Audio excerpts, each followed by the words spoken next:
Y el día de la fecha vamos a estar continuando con este estudio acerca de los mandamientos. Y bueno, creo que la semana pasada, cuando estudiamos acerca de los mandamientos de Dios, pudimos ejemplificar esto que dentro de la tradición se enseña, y es que los mandamientos, al menos las 10 palabras, estos 10 primeros mandamientos, fueron estipulados en 2 tablas. La primera tabla era estipulada para los mandamientos con respecto a nuestra observancia a Dios, es decir, los primeros 4 mandamientos.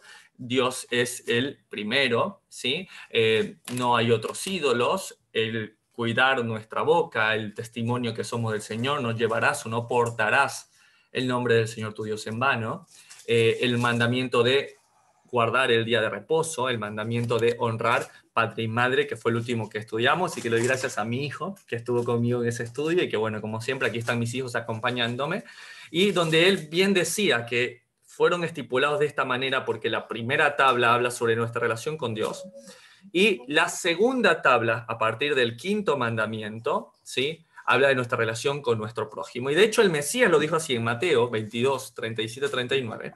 Amarás al Señor tu Dios con todo tu corazón y con toda tu alma y con toda tu mente. Y el segundo es semejante: amarás a tu prójimo como a ti mismo. Y entendimos el concepto de que sí, se resume toda la ley en estos 2 mandamientos, así como se resumió, de hecho, originalmente las tablas de la ley.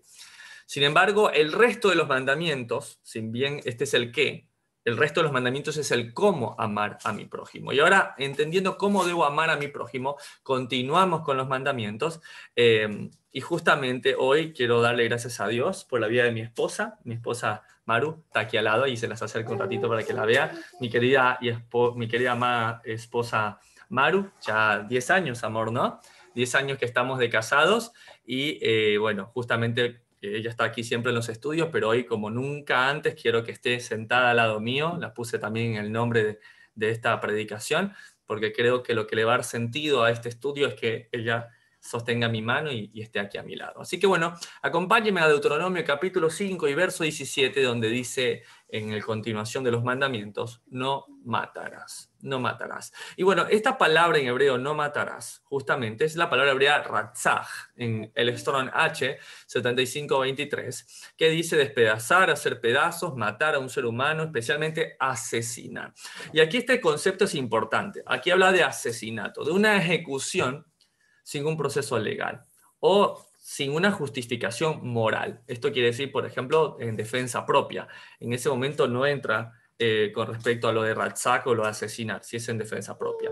O, por ejemplo, si en el caso de fuerza mayor, en el caso, por ejemplo, cuando iban a tomar la tierra prometida, o sea, si ustedes no los matan, los van a matar a ustedes. En ese caso de la toma de la tierra, como los gigantes que habíamos estudiado, bueno, Dios les da una orden específica porque era una cuestión de fuerza mayor. Si ustedes no lo hacen, los van a matar a ustedes. Pero aún hay un concepto interesante con respecto a esta palabra y se los quiero compartir. Está en el diccionario expositivo W.E. Vine, donde dice ratzaj, del Strong H 7523 que le compartí: matar, asesinar, se encuentra primordialmente en la legislación de la defensa de la vida. Aquí estamos entrando en el punto muy importante, que es defender la vida, ¿no?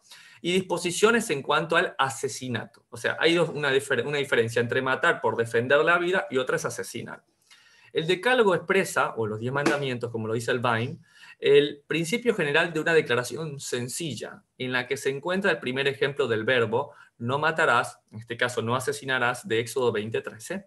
Otra disposición tiene que ver con la pena. Cualquiera que diere muerte a alguno, por dicho de testigos, morirá el homicida, en Números 35. O sea, es muerte por muerte, vida por vida. Pero antes de aplicarse la sentencia habrá un juicio. Y ese es un punto importante. Aún este diccionario expositivo de índole cristiano entiende que hay un juicio. Para aquellos que dicen, bueno, entonces si ahora están observando la ley, también van a venir con todos esos de apedrear y tantas otras cosas que los voy a pasar a explicar más adelante. Pero es que tiene que haber un juicio. Tiene que haber un juicio. Aquí lo va a determinar el Vine como es. La Torá reconoce la distinción entre asesinato premeditado y homicidio involuntario. Entonces, nuevamente, una cosa es el asesinato con la conciencia y otra cosa es el involuntario. Con el fin de proteger los derechos del homicida que mata sin premeditación. La ley establecía 3 ciudades de refugio a ambos lados del Jordán, en las que un homicida podía asilarse, a donde pueda huir el homicida que accidentalmente hiera de muerte a alguno. Eso lo vimos en Deuteronomio 4, estas ciudades que no estaban a más de 50 kilómetros, donde el homicida que estaba trabajando, se le fue el hacha o pasó en su caballo y no fue intencional y lo arrolló. Algo de eso que no fuese intencional, tenía estas ciudades de refugio, 3 a un lado del Jordán y 3 al otro lado, para refugiarse. Esta provisión permitía que un homicida tuviera acceso al sistema jurídico porque podría matarlo un vengador de sangre si permanecía en su propia comunidad. Los profetas usan ratzaj, esta palabra de asesinato, homicidio, con intención, para describir los efectos de la injusticia e irreverencia a la ley del Señor. Vamos a ver lo que dice. Porque no hay en la tierra verdad, ni lealtad, ni conocimiento de Dios. El perjurar, el engañar, el asesinar, ahí está, ratzaj, el robar y adulterar han irrumpido. Eso lo vemos en Oseas 4, el 1 a 2, Isaías 1:21 y en Jeremías 7:9. El salmista también expresa metafóricamente la privación de los derechos de las víctimas indefensas. A la viuda y al extranjero matan, y a los huérfanos quitan la vida. Y pongan atención porque justo esto lo vamos a ver un poco más adelante en Salmos 94:6. Y en la Septuaginta encontramos la siguiente traducción como phoneuein, que es asesinar, matar o ejecutar. Pero bueno, el mejor diccionario de la Biblia es la Biblia. Y miren lo que dice en Éxodo 21, verso 12. El que hiriere a alguno, haciéndole así morir, él morirá. Mas el que no pretendía herirlo, y vemos la intención del corazón, sino que Dios lo puso en sus manos, entonces yo te señalaré el lugar al cual ha de huir. Entonces ahí está esa letra C que nos lleva a Deuteronomio 4 con las ciudades de refugio que nosotros ya estudiamos. Y si no, te invito a que revises ese estudio junto a nosotros. Pero si alguno se ensoberbeciere contra su prójimo, ahí vemos enojo, y lo matare con alevosía, de mi altar lo quitarás para que muera. Entonces, esto es importante porque aquí vamos a ver que hay algo llamado la kavanah. La kavanah o la kavanot es la intención del corazón, el espíritu del mandamiento. Y aquí la palabra matare con alevosía, mira cuál es la palabra. Y es la palabra del Strong hebreo H2026, que es haraj. Haraj, raíz primaria de golpear con intención de matar. Entonces, aquí vemos que la importancia de lo que vuelve un asesinato o un homicidio involuntario es la disposición del corazón. Y de hecho ese es el pensamiento hebreo aún del primer siglo, porque ya el apóstol Juan en su primera carta, en el capítulo 3 dice, verso 15, todo aquel que aborrece a su hermano es homicida. Si yo odio, ¡ay, qué coraje que me dio! Y ¡ay, cómo lo odio, la odio! En ese momento soy un homicida, soy un asesino. Y sabéis que ningún homicida, ningún asesino tiene vida eterna permanente en él. En esto hemos conocido el amor, en que Él puso su vida por nosotros, también nosotros debemos poner nuestras vidas por los hermanos. Entonces, si yo me enojo contra mi hermano, ya soy un asesino. ¡Wow! Mira qué tremendo esto de aquí. Dice, nosotros debemos poner nuestras vidas por los hermanos. ¿Y qué es poner nuestra vida? Poner nuestro deseo, ¿sí? Poner nuestros derechos, ¿sí? Y veamos cuál es la correcta interpretación del mandamiento de no matar. Y bendito sea el Señor que envió a su malaj, ¿sí? Que envió a la palabra hecha carne, al verbo de Dios, que es nuestro Mesías, que lo dice en Mateo capítulo 5 y verso 21, dice, oíste que fue dicho a los antiguos, no matarás, y aquí está el libro más citado por el Mesías de Israel, Devarim. Y aquí el Mesías Yehoshua, Jesucristo de Nazaret, cita, no matarás. Y cualquiera que matare será culpable de juicio, lo que acabamos de leer. Pero yo os digo que cualquiera que se enoje contra su hermano será culpable de juicio. Y cualquiera que le diga a su hermano necio, tonto, ay, eres tonto, boba, tonta, a su hermano será culpable ante el concilio. Y cualquiera que le diga fatuo, esto se traduce como maldito, ¿no? Maldito, quedará expuesto al infierno de fuego. El que le diga a su hermano, tú no sirves para nada, desaparece de aquí, ya sale de aquí, espero que te vaya mal. Si lo decimos, o aún si no lo decimos también, porque estamos hablando de las intenciones del corazón. Es que yo nunca le dije nada a mi hermano, claro, porque tu forma de castigar o la forma que yo impuse de castigar era estar callado, no dirigir mi palabra. Pues si tus palabras no fueron de vida, entonces fueron de muerte. Y ya somos culpables de muerte. Y a veces uno dijera, no, es que se lo dije porque tenía que decirle, quise decirle sus verdades. Y no, es que, bueno, salió de mi corazón decirle y que se lo aguante. Y el Mesías bien dijo, si tú lo dices, es equivalente a matarlo. Eres reo de muerte. Y gracias a Dios hoy tengo a mi esposa, quiero saludar aquí a mi esposa, Maru. Mi esposa traje una cardióloga certificada que me acompañara. Vamos a ver una ventriculografía. Este es un paciente al cual se le dicen sus verdades, ¿no? Este es el papá al cual le decimos las verdades, este es el amigo, el familiar o la persona que le gritamos sus verdades. Ahí aparece mi pequeña hija Dulce. Pero esta es una ventriculografía. Esto es el famoso corazón llamado corazón de Takotsubo. Aquí van a poder ver en esta imagen el corazón en toda la expansión. Y miren esto. ¿Han escuchado el término se me hizo el corazón chiquito? Bueno, es literal. Y de hecho, les voy a mostrar la ventriculografía hasta qué punto de colapso puede llegar el corazón a estar así. Bueno, aquí tengo a la doctora Marixi López, que es cardióloga, especialista en terapia intensiva y también hasta en operatorio de recuperación de cirugía cardiovascular. Maru, ¿qué nos cuentas acerca de esta enfermedad terrible que puede provocarse cuando hablamos a una persona, ¿no? ¿Es real esto? ¿Puede pasar de que hayas visto en la guardia a un padre, a un abuelo, alguien que haya tenido un angor, un dolor de pecho típico por alguna discusión? Sí, eso se llama Takotsubo. Es una enfermedad, o vamos a decir, es una situación en la que el corazón, por la liberación de unas sustancias dentro del cuerpo que se llaman catecolaminas, que es la adrenalina, básicamente, como secundario a un estresor. Es decir, por ejemplo, un paciente que sufre, esto lo vemos muy frecuente en los pacientes que están en terapia intensiva por alguna otra enfermedad. En pacientes que han tenido un estrés muy fuerte, puede ser una discusión muy fuerte, puede ser una pérdida familiar, puede ser una situación que provoca un estrés severo, libera tanta cantidad de esta sustancia que puede provocar en las arterias del corazón una alteración que conduce a una contractilidad del corazón como se ve allí, que no es normal. En donde va a haber una parte del corazón que se va a contraer muy fuerte, como que va a obstruir el paso de la sangre desde la punta del corazón hacia las arterias. Entonces, eso se llama corazón de Takotsubo y es grave, o sea, generalmente es reversible después de que pasa la crisis, pero puede dejar también a su vez secuelas o en el momento poderse complicar con otras situaciones, pero básicamente se produce ante una situación de estrés muy intenso que lleva a la liberación de estas sustancias en el cuerpo y que conducen a estos cambios dentro del corazón que básicamente va a producir presión baja. Es como si fuera, muy parecido a un infarto del corazón, es muy parecido.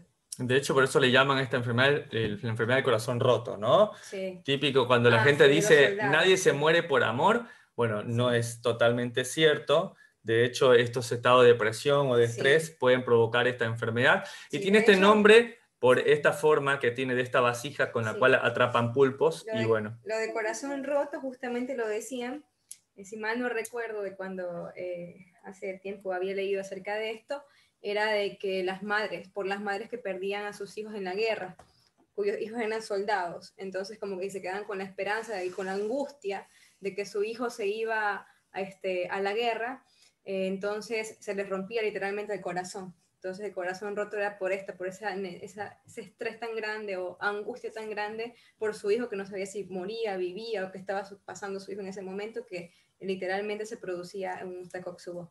Así que bueno, lo escucharon de la boca de una cardióloga certificada y no solamente ni que soy solo pediatra. Entonces, tiene repercusiones el decirles a las personas lo que pensamos sin sazonar nuestras palabras, sin que nosotros hagamos las cosas verdaderamente sabiendo que pueden lastimar. Y el Mesías lo dijo, ¿sí? Tú con tu boca puedes matar. No es solamente, porque muchos podrían decir es que yo nunca levanté mi puñal contra otro hermano, pero si nos enojamos y provocamos esto a nuestro hermano, bueno, en ese caso somos culpables. De hecho, hay un libro de recomendaciones de los rabinos que se llama el Talmud, donde hay un comentario que a mí me gusta mucho. Dice que avergonzar a un amigo en público es equivalente a matarlo. ¿Listo? Si tú avergüenzas a alguien públicamente, es equivalente a matarlo. Y eso fue lo que dijo el Mesías, ¿sí? Si tú lo haces en público, si tu intención es humillar, si tu intención es descargar simplemente lo que sientes, es equivalente a matar. Matar vidas también es destruir corazones, destruir ilusiones, destruir sueños. Y continúa diciendo el Mesías en Mateo 5, verso 23. Por tanto, y él dice, ¿cómo vamos a hacer de una manera práctica? Dice el Mesías de Israel. Si traes tu ofrenda al altar, si tú te vas a orar, si estás en el tiempo de mujeres, si estás en el tiempo de ser Sansón no basta, si estás en el tiempo de oración de la comunidad, si estás en tu momento de intimidad, y allí te acuerdas que tu hermano, tu papá, tu primo, tu vecino, tiene algo contra ti. Ni siquiera es que algunas personas he escuchado que dicen, yo estoy en paz. Hermano, yo estoy en paz. Yo ya perdoné y si no fui perdonado no es mi problema. Yo estoy en paz. Acá el Mesías dice que no importa si tú estás en paz. Si tu hermano tiene algo contra ti, es que es su problema, no, es tu problema también. Deja allí tu ofrenda. O sea, no la voy a recibir, dice el Señor. Muy lindo cantas, muy lindo oras, muchos lágrimas, lo que tú quieras. Pero sabes que deja tu ofrenda allí. Anda, dice, y anda, reconcíliate primero con tu hermano. Es que no sé si tengo problemas con mi hermano. Bueno, asegúrate de que no lo tengas. Y entonces ven y presenta tu ofrenda. Ah, no, pero es que ese es el problema de mi hermano. Yo estoy bien. No sé lo que vaya a pasar con él. Verso 25. Ponte de acuerdo con tu adversario pronto, entre tanto que estás con él en el camino, en la vida, en el día a día. No sea que el adversario te entregue al juez y el juez al alguacil y seas echado en la cárcel. De cierto te digo que no saldrás de allí hasta que pagues el último cuadrante. Y a veces pensamos que como no conocemos una deuda, no la tenemos.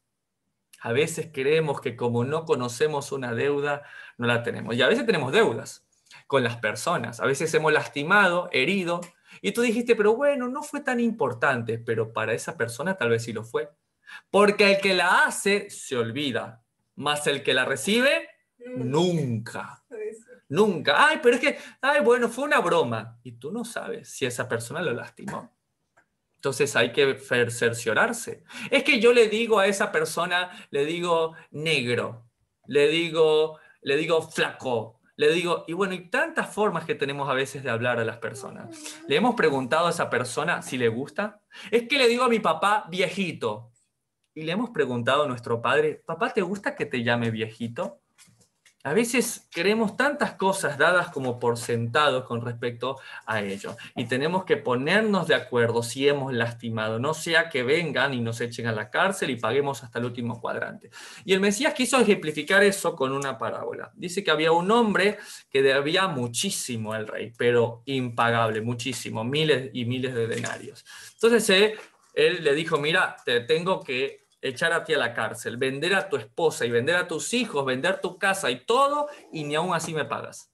Entonces, listo, llévenselo. Y dice que aquel hombre se humilló tanto, que aquel hombre le dice, por favor, dame tiempo y te pagaré todo. Por favor, no dejes que se lleven a mi esposa, no dejes que se lleven a mi hijo, a mi hija, por favor, te lo pido, dame tiempo y te lo pagaré, pero por favor que no los vendan a ellos, que no me metan a la cárcel. Dice que la angustia de este hombre fue tan genuina que el rey fue conmovido a misericordia y le dijo, está bien, te voy a perdonar la deuda, y lo dejó libre. Y aquel hombre saliendo, ¿cómo habrá salido? Feliz. Pero en el camino se encontró a un amigo que le debía monedas, un poquito, nada. Y lo agarró del cuello, le dijo, págame. Y el hombre le dijo, si me das tiempo, si tú me das tiempo, yo te voy a pagar todo, por favor, ten misericordia. ¿Y qué hizo este hombre? Le dijo no y lo mandó a la cárcel y no tuvo compasión de él. ¿Y saben qué pasa? Bueno, como siempre pasa, ¿no? Que todas estas noticias tienen pies cortos. Y enseguida fue enterado el rey de lo que hizo este hombre, de que no perdonó. Y el rey le dice, ¿no debiste tú haber perdonado al que te debía monedas? Y yo que te perdoné tanto, fui misericordioso. ¿No debiste haber hecho tú lo mismo con él de lo que yo hice contigo? Ahora vas a ir a la cárcel y no vas a salir hasta que pagues todo. Entonces, ¿esto qué quiere decir? Quiere decir que si Dios me ha perdonado tanto a mí, yo tengo que perdonar al otro. Yo tengo que ser capaz de perdonar sus ofensas, aunque él no me haya pedido perdón. Porque el regalar perdón me hace bien a mí. La falta de perdón es igual a tomar un veneno, abrirlo y esperar que otra persona se muera. Mi hijo Isaac me mira como así, como asustado. Tu pregunta es, papá, ¿cómo puede ser que un hombre se tome un veneno él y espere que otro se muera, verdad? Bueno, así de tonto es la falta de perdón, hijo. A veces yo puedo estar, no voy a perdonar a ese amigo que me lastimó. Y estoy enojado dentro de mí y la amargura me corroe y todo eso es como un veneno que yo estoy. Y capaz que la otra persona está en Chascomús pescando, está pasándola bien allá donde fuimos a vacacionar. Mi hijo se ríe porque la pasamos muy bien ahí. Y allá esa persona está feliz. Pero yo estoy con el veneno, que me lo tomo y me lo tomo. Pero esa persona, ¿cómo está? Feliz. Entonces el perdonar es un acto para mí. El perdonar es el acto más egoísta que existe. Lo voy a perdonar para yo ser sano. Si la otra persona es liberada o no, ya es una cuestión de Dios. Pero yo voy a perdonar. ¿Por qué? Porque a mí se me fue perdonado mucho. Si yo te perdono a ti, Isaac, ¿tú no deberías perdonar a tu hermana también? Si yo fui perdonador contigo cuando fuiste un bebé pequeño y me mordías los dedos y mordías los dedos de tu abuelito Orly en medio de la sábana porque te picaban los dientes, ¿no debes perdonar también a tu hermana cuando también hace otras cosas?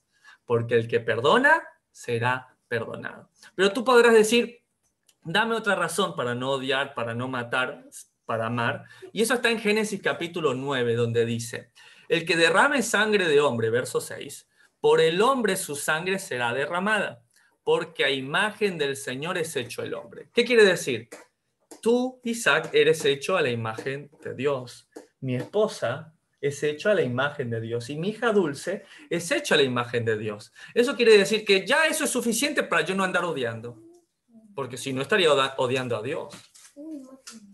¿Viste? Mátame esa, como dices tú. Turn down for what? Entonces es importante que yo entienda y reconozca que el otro fue hecho a la imagen de Dios. Por tanto, lo mío no es odiar. Lo mío es de amar y perdonar. ¿Y qué dice el mundo sobre no matar? ¿Qué dice el mundo sobre cuidar? ¿Qué dice el mundo? Y esto es un artículo que les quise traer bastante reciente de un periódico que a mí me gusta mucho, del Uncommon Descent, y habla sobre esto, ¿no? Dice, el aborto, acá los voy a señalar para que todos lo puedan ver, acá está. El aborto, la principal causa de muerte en todo el mundo en el 2019. Esta es una encuesta de 2019, no me imagino lo que debe ser ahora con el aborto libre permitido ahora en la Argentina, ¿no? Dice, sin embargo, mientras reflexionamos sobre las consecuencias culturales del cientifismo, material evolutivo, inherente y amoral, en el siguiente clic deberíamos hacernos una pausa. Y me encanta porque estos datos son tremendos. Dice, más seres humanos murieron en abortos que cualquier otra causa de muerte en el 2019, según un nuevo reporte lo indica. Un recordatorio que quiebra el corazón sobre la prevalencia del aborto en las estadísticas compiladas por Worldometers, que es una compañía que lo hace, indica que alrededor de los 42.3 millones de abortos hubo en el mundo en el 2019. Este sitio independiente recolecta datos de acciones de lugares del gobierno y de otras organizaciones de renombre y reportan los datos junto con las estimaciones y las proyecciones basados en estos números. En el contraste, con el aborto de números por otras causas de muerte, comparándolos con el HIV, el SIDA, los accidentes de tránsito, el suicidio, el aborto claramente, o sea, sobrepasó todas estas causas. Miren el contraste. 8.2 millones de personas murieron por cáncer en 2019. 5 millones murieron por fumar o por el cáncer de pulmón, el EPOC, 13 millones por enfermedades generales, 1.7 millones murieron por el HIV, el SIDA, y también se contaron las muertes por malaria y por alcohol también fueron recopiladas. Y esta compañía estima que aproximadamente 58.6 millones de personas en el mundo que murieron, ese número no incluye, de hecho, todos los abortos. ¿Está bien? Porque no consideran a los abortos como tal, como seres humanos, a pesar de que ya indican biológicamente que son organismos vivos del momento de la concepción y que ellos mueren de forma brutal y violenta en los abortos. Entonces es tremendo. Imagínense la cantidad de muertes por aborto, 42.3 millones, ¿sí? Y no estamos haciendo nada. De hecho, lo que estamos haciendo, que el mundo quiere hacer, es decir, está bien, es normal y es natural. Y ya vemos lo que piensa Dios acerca de eso. Miren lo que dice Salmo 139. No consideran a este ser humano solamente como un montón de células. Pero mira lo que dice Dios en Salmo 139, verso 13. Dice el salmista: porque tú formaste mis entrañas. Tú me hiciste en el vientre de mi madre. Te alabaré porque formidables maravillosas son tus obras. Estoy maravillado y mi alma lo sabe muy bien. No fue encubierto de ti mi cuerpo, bien que fue en oculto fui formado y entretejido en lo más profundo de la tierra. Mi embrión vieron tus ojos, y en tu libro estaban escritas todas aquellas cosas que fueron luego formadas sin faltar una de ellas. Y allí está, ¿sí? Siendo reconocido como un ser aún desde el embrión. Y tal vez aún antes de ello, según Jeremías capítulo 1 y verso 5. Antes que te formase en el vientre, te conocí. Y antes que naciese, te santifiqué. Te di por profeta a las naciones. Antes, de hecho, de que ya fueras esas células, ya Dios nos conocía. Ahora, esto es muy serio porque ya la palabra de Dios estipula el cuidado que debemos tener por estas personas, por estos seres que aún aparentemente no han nacido, no han salido del vientre de su madre.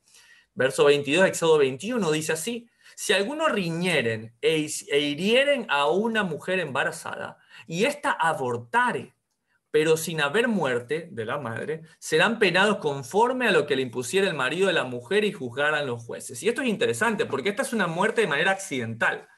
Quiere decir que si en caso esta mujer abortara porque fue un accidente, porque hubo un problema, algo, no especifica mucho más allá de la Torá, pero no fue intencional. O sea, esto tiene una repercusión. Imagínate cuántas veces si es de manera incidental, si alguien realmente lo quiere así. Y yo a este tema al que me estoy abocando no tiene nada que ver con las mujeres que han sufrido abortos accidentales. Mujeres que sufren de enfermedades, que han buscado una y otra vez, que padecen de, no sé, el síndrome antifosfolipídico, de alguna malformación uterina y que continuamente han querido tener vida en sus corazones. Ahora, pero imagínate lo que es que sea de forma intencional. Ahora, si esto te persigue, si alguna de las personas que está escuchando se practicó un aborto y tomó esta mala decisión, y esta mala decisión de tu pasado está presente y te persigue, es momento de arrepentirse, es momento de volverse a los pies del Mesías en busca de su perdón, ya que debemos ser defensores de aquellos que no han tenido voz. Y Dios dice que no hay condenación en los que están en Cristo Jesús, que si tu corazón se ha arrepentido de verdad, bueno, Dios te alcanza su perdón para que puedas continuar y para que en ti ya no haya más muerte. Pero nosotros estamos llamados a ser la voz de aquellos que no han tenido voz. Al menos eso lo dice Salmos 82 y verso 1. El Señor preside la corte de los cielos, pronuncia juicio en medio de los seres celestiales. ¿Hasta cuándo dictarán decisiones injustas que favorecen a los malvados? Hagan justicia al pobre y al huérfano. Defiendan los derechos de los oprimidos y de los desposeídos. Rescaten al pobre y al indefenso. Líbrenlos de las garras de los malvados. Pero esos opresores no saben nada. Son tan ignorantes. Andan errantes en la oscuridad, mientras el mundo entero se estremece hasta los cimientos. Y miren, Dios nos llama a ser las voces de aquellos que no tienen voz, de defender. Es una verdadera lástima y un horror para esta nación en la cual yo vivo que haya aceptado el aborto, que le ponen el nombre de legal. No porque algo sea legal significa que está bien. También era legal, ¿sí?, azotar y tener aparentemente como un esclavo a alguien de una tez de color oscura. También era legal tomar a todos nuestros hermanos de Judá y llevarlos a Auschwitz. Pero algo que sea legal no significa que esté bien. Así que Dios nos libre de no solamente ser parte de ello. Y puedo hablar este mensaje a los que son médicos como yo. Recordar nuevamente nuestro juramento. Nuestro juramento dice, juro solemnemente ante Dios consagrar mi vida al servicio de quien me necesite. La salud de mi paciente será mi consideración número 1. No permitiré que consideraciones de edad, discapacidad, credo, partido político, orientación sexual, raza, religión, nacionalidad, ni ninguna otra me separen de mi deber y mi paciente. Estimaré por sobre todas cosas la vida humana. No permitiré que ninguna de ellas sean influenciadas en mí. Guardaré por todos los medios a mi alcance los derechos humanos y las libertades constitucionales. Aunque me pongan a mí bajo amenazas, hago todas estas promesas solemnemente, libremente y por mi honor. Entonces, que nuestro interés sea siempre el de salvar las dos vidas. Deuteronomio capítulo 5 y verso 17 dice, no matarás. Y es interesante entender que este concepto, ya lo vimos, no solamente habla de una muerte física, ¿sí? Sino también de una muerte espiritual, también de cuando matamos con nuestras palabras, también cuando matamos con nuestras actitudes. El poder pedir perdón por haber matado sueños, por haber matado esperanzas, por haber matado confianza. Y de hecho, por eso este mandamiento no es casualidad que va ligado con el de no cometerás adulterio, que es otra forma de muerte. De hecho, leía un artículo que hablaban sobre que el adulterio ya no era un delito como tal, porque nadie sale herido, nadie sale lastimado y no hay mayor mentira que eso. Es un asesinato a la confianza, es un asesinar a la familia, de los dos lados, del lado de la familia que se rompe, porque muchas veces el acto del adulterio termina en un embarazo y ahí van a ser un niño sin un padre, sin una madre. También van a sufrir. Entonces, no cometerás adulterio y no matarás son dos mandamientos que van los dos como uno solo. Comentaba mi esposa algo que me llamó mucho la atención. Me impactó leer que uno de los mandamientos, por decirlo así, uno de los 10 mandamientos de la mafia italiana es nunca traicionar a la esposa. Porque si eres capaz de traicionar a quien confía en cerrar los ojos y dormir a tu lado, no eres digno de confianza de nadie. Porque destruyes la familia. Y wow, yo no estoy aplaudiendo a la mafia italiana, pero digo, es un precepto y un concepto, como lo dice el libro de Romanos. Yo he puesto los conceptos más básicos de mi ley en los corazones de cada uno de ustedes. No cometerás adulterio. Y esta palabra adulterio viene de la palabra hebrea naaf, ¿sí? Del Strong H 5003, que quiere decir eso, adulterar, adulterio, fornicar, de hecho.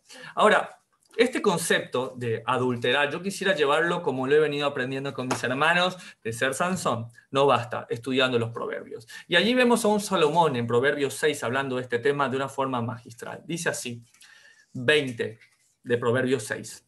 Guarda, hijo mío, el mandamiento de tu padre y no dejes la enseñanza de tu madre.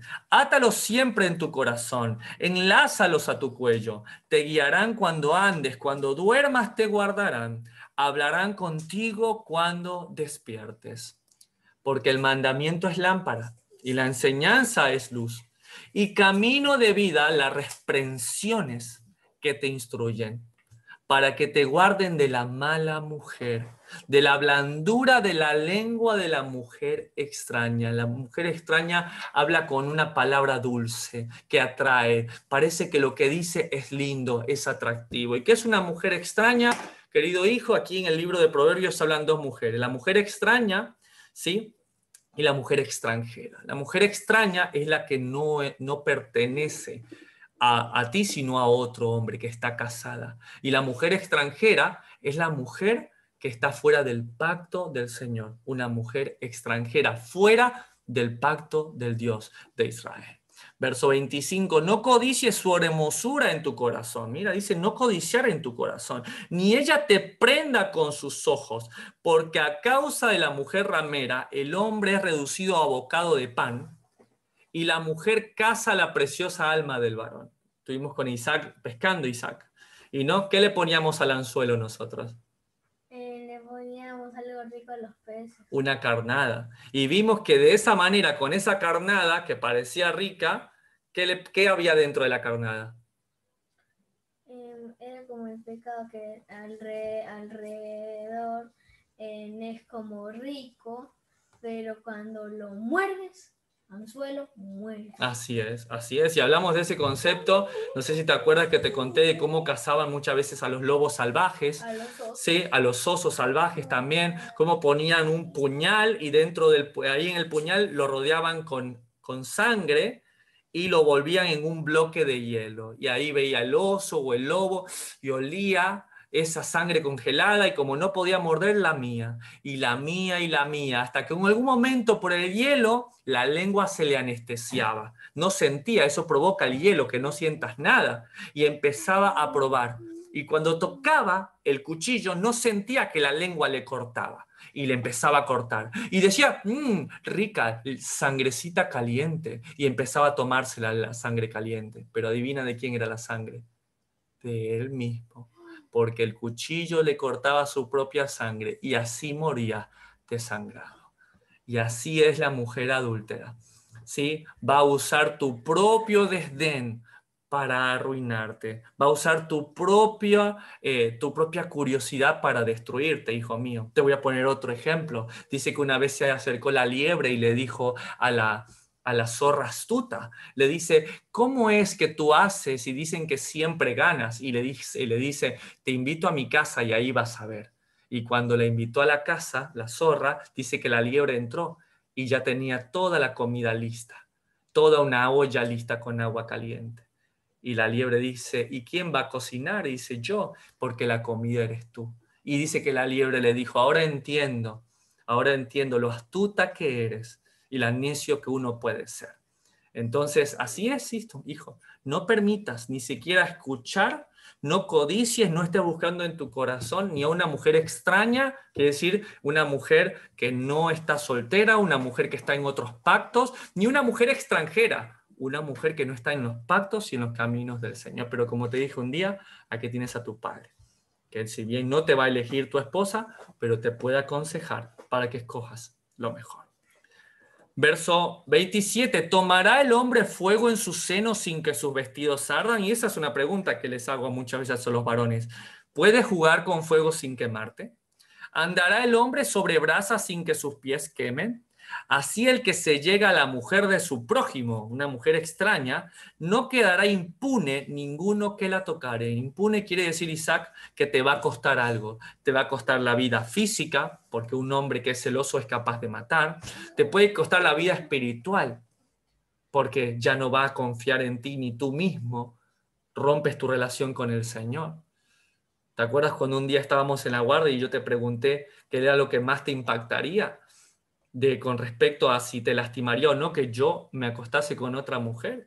Y tú dijiste que te destruiría. ¿Recuerdas eso? ¿Te das cuenta cuánto lastima? Aparentemente tú no estás en ese cuadro, pero ves cómo te destruiría solamente la idea de pensar que yo pudiese hacer algo así.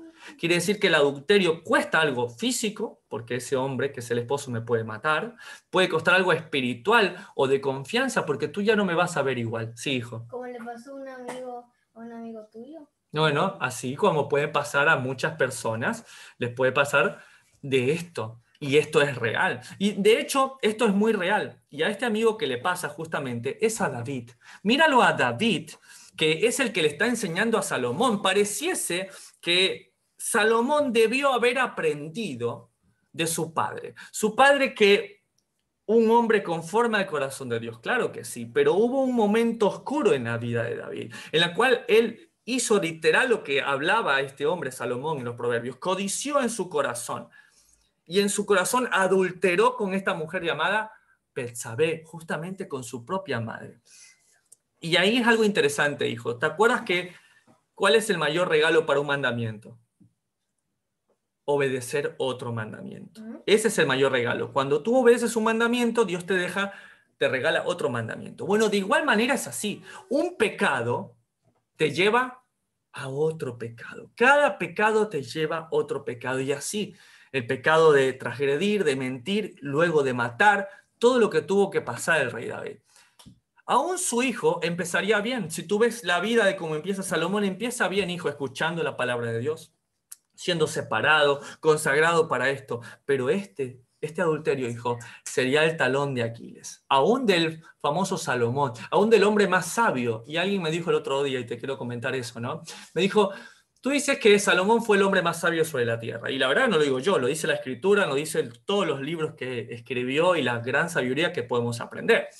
Pero la gente me hace esta pregunta, y es, ¿no tuvo Salomón 1000 mujeres? Entonces, si Salomón tuvo 1000 mujeres, está bien tener 1000 mujeres, entonces yo puedo tener 1000 mujeres. ¿No Dios lo bendijo?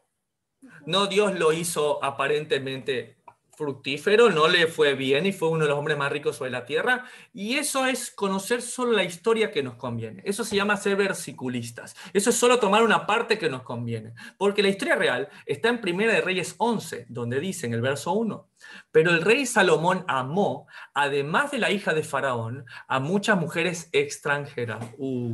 A las de Moab, a las de Amón, a las de Edom, a las de Sidón y a las Eteas. Gentes de las cuales el Señor había dicho a los hijos de Israel, no os llegaréis a ella, ni ellas se llegarán a vosotros, porque ciertamente harán inclinar vuestros corazones tras sus dioses. Y de hecho, esto fue lo que le pasó a Salomón. Literal fue lo que le pasó a Salomón. Mira, 1 Reyes 11:3 dice ahí, tuvo 700 mujeres reinas y 300 concubinas, y sus mujeres desviaron su corazón. 700 más 300, 1000. Es verdad el comentario que dijeron, ¿no tuvo Salomón 1000 mujeres? Sí, tuvo 1000 mujeres. ¿Y sabe lo que hicieron las mujeres? Desviaron su corazón. Las mujeres desviaron el corazón de Salomón. Entonces muchos me dicen esto, ¿no? Entonces Dios estuvo de acuerdo con ello. Dios estuvo de acuerdo. Y a veces como que no ves la escena completa. Pareciese que fuese así. Pareciese que dio el ok Dios. Pero al igual que a Salomón, el Señor le otorgó misericordia y tiempo de arrepentimiento. Dios permitió ciertas cosas que no significa lo mismo que las aceptó. De hecho, lo mismo tiempo que le dio a Salomón nos da a nosotros. En Romanos capítulo 2 y verso 4 lo dice.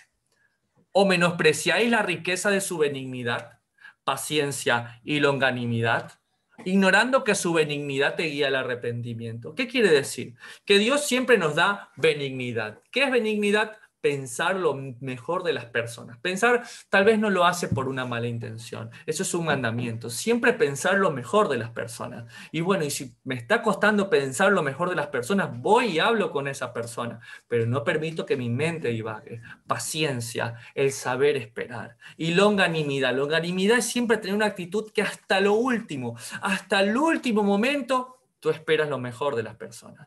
Y Dios haría así con Salomón. Y si no me creen, vayan conmigo a Primera de Reyes, capítulo 11 y verso 11, la famosa regla de los números para aquellos que hacen curso básico con nosotros. Y dijo a Salomón el Señor, por cuanto ha habido esto en ti, y no has guardado mi pacto y mis estatutos que yo te mandé, romperé de ti el reino y lo entregaré a tu siervo. Sin embargo, no lo haré en tus días. Por amor a David tu padre, lo romperé de la mano de tu hijo, pero no romperé todo el reino, sino que daré una tribu a tu hijo, por amor a David mi siervo, y por amor a Jerusalén, la cual yo he elegido. Entonces, aquí vemos, hijo mío, ¿no? Que ¿de qué le valió tener 1000 mujeres? Mira cómo terminó, arruinado.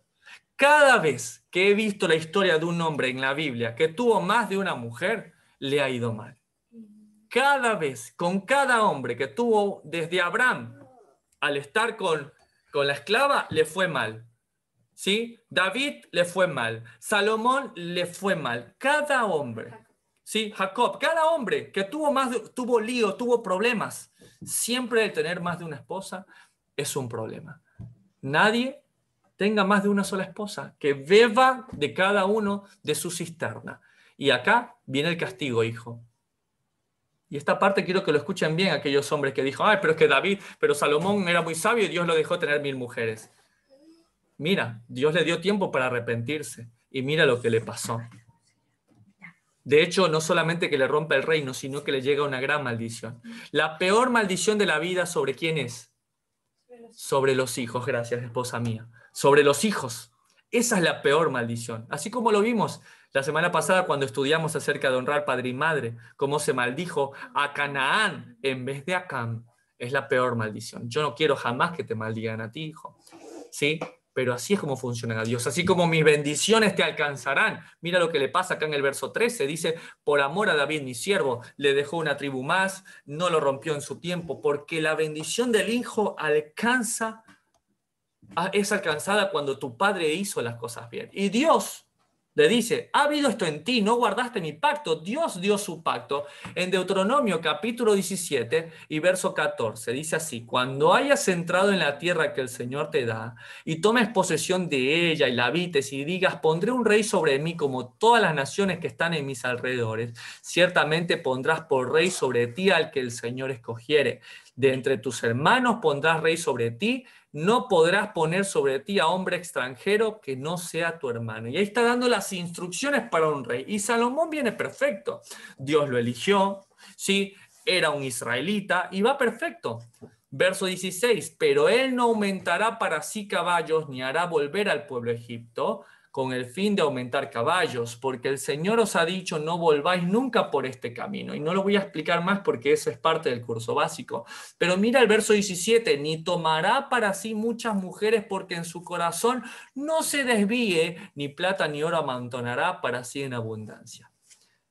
Y Salomón olvidó esta parte del pacto, esta y todas las que siguen. Se olvidó de que iban a desviar su corazón. Mira lo que sigue diciendo, hijo mío, en el verso 18. Cuando se siente sobre el trono de su reino, entonces escribirá para sí un libro, una copia de esta ley, del original que está al cuidado de los sacerdotes levitas, que es lo que estamos haciendo hoy nosotros. Y lo tendrá consigo y leerá en él todos los días de su vida, para que aprenda a temer al Señor, para guardar todas las palabras de esta ley y estos estatutos para ponerlos por obra, para que no se eleve su corazón sobre sus hermanos, ni se aparte del mandamiento, ni a diestra ni a siniestra, a fin de que prolongue sus días en su reino, él y sus hijos en medio de Israel.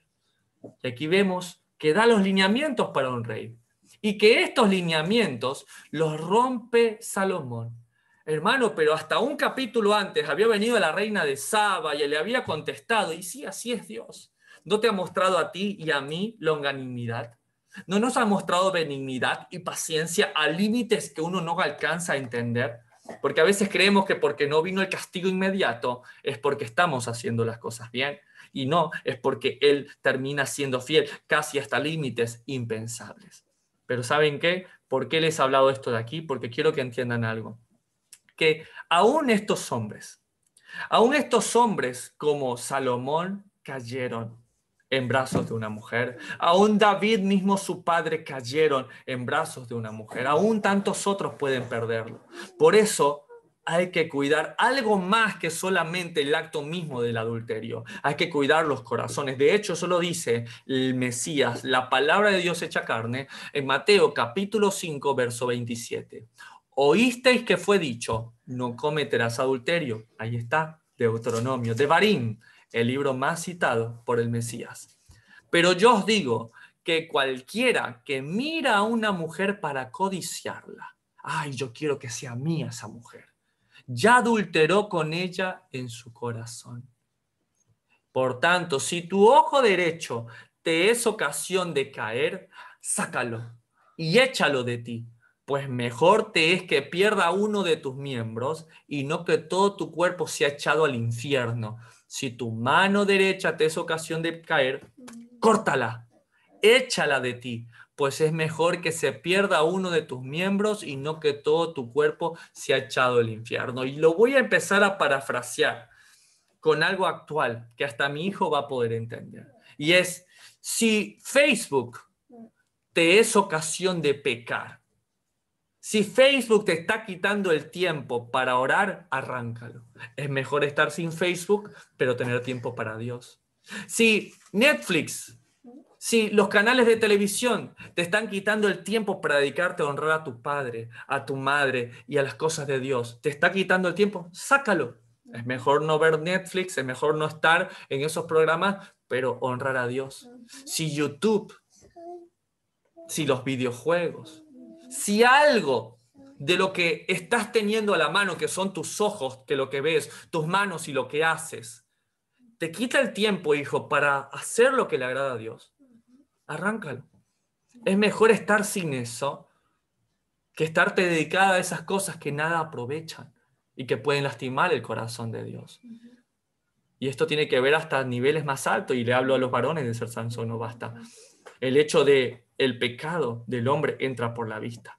Hay que ser cuidadosos con lo que vemos. Y no me avergüenza decirlo cuando tengo un filtro antipornografía en mi propio celular. Y no quiere decir que yo esté buscando pornografía. Quiere decir que en todo momento me cuido.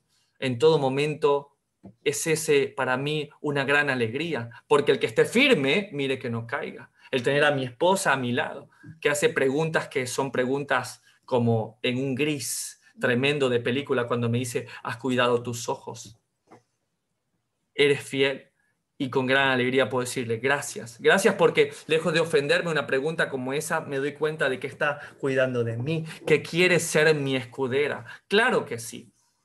Ahora, si Facebook, Instagram, Netflix o el Internet o esa amistad o WhatsApp te está haciendo motivo de pecado, elimínala, desintálala, desuscríbete. Es mejor entrar sin eso al reino de los cielos que entrar con ello al infierno. Ahora, algo básico de las adicciones es el hecho de tener un grupo de apoyo, un grupo de ayuda, un grupo de contención, un grupo que tenga el propósito afín a lo que tú estás buscando.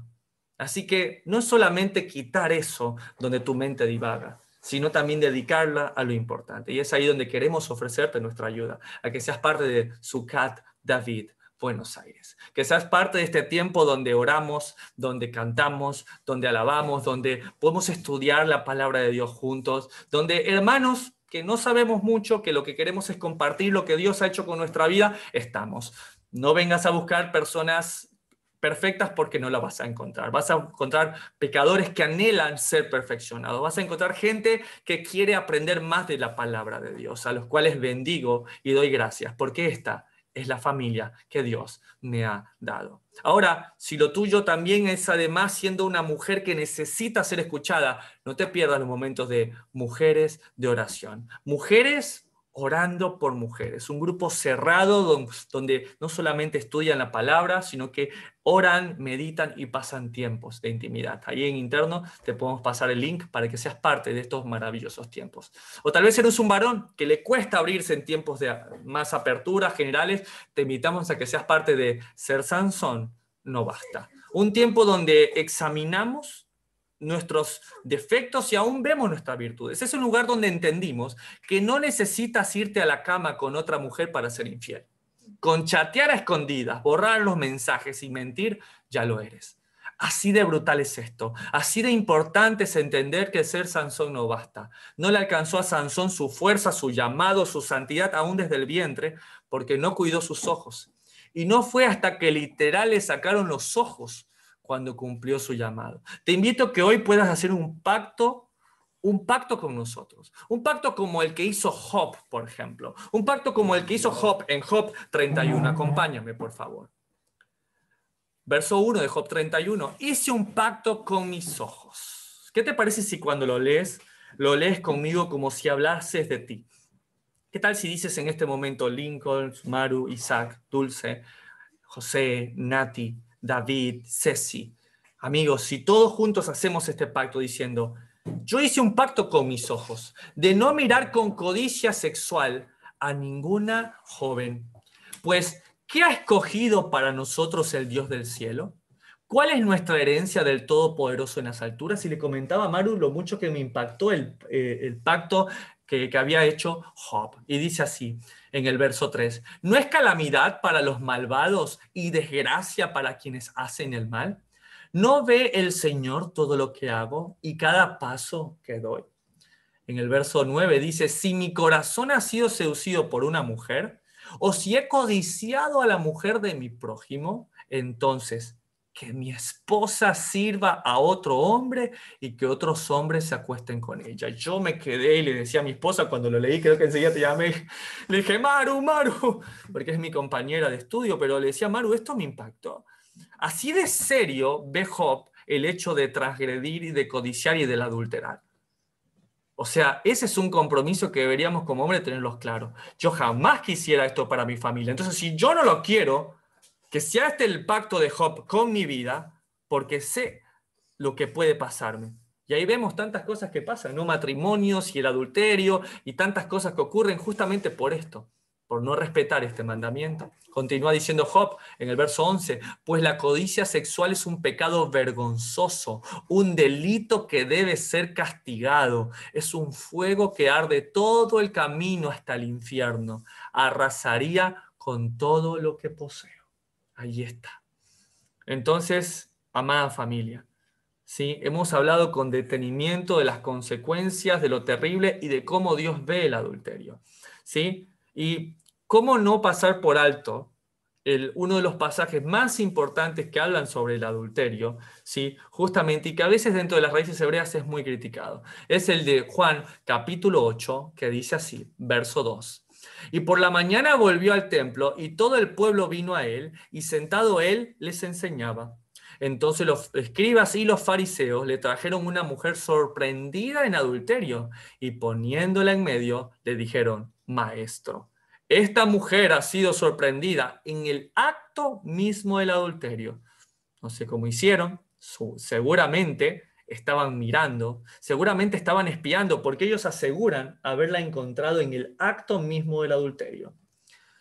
Verso siguiente, el 5. Y en la ley nos mandó Moisés a apedrear a tales mujeres. Ya vamos a ver en qué parte de la ley. Tú pues, ¿qué dices? Mas esto decían tentándole para poder acusarle. Y esto me parece muy interesante porque muchas veces aquellos que estamos en raíces hebreas de la fe nos hacen lo mismo. Nos muestran situaciones para tentarnos. Entonces tú también apedrearías, tú también harías estas cosas. Bueno, dejen que el Mesías les responda. Pero Jesús, inclinado hacia el suelo, escribía en tierra con el dedo. Y como insistiera en preguntarles, se enderezó y les dijo, el que de vosotros esté sin pecado, sea el primero en arrojar la piedra contra ella. Aquí hay algo muy interesante que a mí me llamó mucho la atención. Es la palabra estar sin pecado. Aquí se usa esta palabra del Strong G361, que es la palabra anamartetos, ¿sí? Que se usa literal como estar sin pecado, según el diccionario Strong. Ahora, entendiendo que una mejor traducción, de hecho, sería aquel que no haya error en este juicio. ¿Por qué? Y me llamó la atención porque una mejor traducción sería esta. Y es porque la raíz de esta palabra namartetos es la palabra hamartano. Y la palabra hamartano significa errar al blanco. Errar. Literalmente es error. O sea, el que de ustedes no vea un error, sea el primero en arrojar la piedra. Entonces, cuando yo veía esta traducción y cuando veía esta raíz de esta palabra, me llamaba la atención. Me llamaba la atención porque efectivamente ellos tendrían que ponerse a pensar, ¿hay un error en este procedimiento? Sí, la mujer puede haber estado adulterando. De hecho, el Mesías no está en contra de la lapidación. Simplemente lo que está diciendo, el que de ustedes esté sin este error, por favor, hágalo, proceda.